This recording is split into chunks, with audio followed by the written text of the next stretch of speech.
যুদ্ধের ডামাডোলে এই মুহূর্তে কাঁপছে পুরো পৃথিবী। সকল পরাশক্তির এই যুদ্ধ কোন দিকে যে মোড় নিবে তা সঠিক করে বলতে পারছে না কেউ।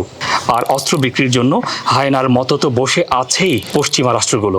যুদ্ধ আসলেই পৃথিবীর অনিবার্য এক নিয়তি। প্রথম বিশ্বযুদ্ধ ও দ্বিতীয় বিশ্বযুদ্ধ পার হয়ে এখন আমরা অপেক্ষা করছি তৃতীয় বিশ্বযুদ্ধের। যুগের পর যুগ ধরেই পরাশক্তিগুলো একে অপরের সাথে লাগাতার যুদ্ধ করছে। একই সাথে অপেক্ষাকৃত দুর্বল দেশগুলোকেও দখল করে করে প্রত্যেকের সাম্রাজ্য বিস্তার করছে। এদিকে আমাদের কারোরই আসলে জানা নেই যে পৃথিবীতে আদৌ কখনো যুদ্ধ বন্ধ হবে কিনা। আপনি যদি জানতে চান যুদ্ধ আসলে কেন হয়, এর পেছনে আছে কেমন রাজনৈতিক, তাত্ত্বিক ও ঐতিহাসিক ব্যাখ্যা, তবে বিশ্ব রাজনীতি ও যুদ্ধ প্যাকেজের এই বইগুলো আপনার জন্য। এখানে আছে যুদ্ধ বিষয়ক ও ঐতিহাসিক বেস্ট সেলার সেরা সেরা 4টি বই।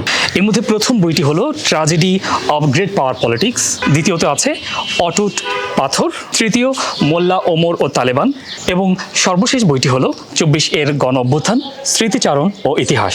বিশ্ব রাজনীতি এবং যুদ্ধ সম্পর্কে জানার জন্য বইগুলো হতে পারে আপনার অন্যতম সেরা সংগ্রহ।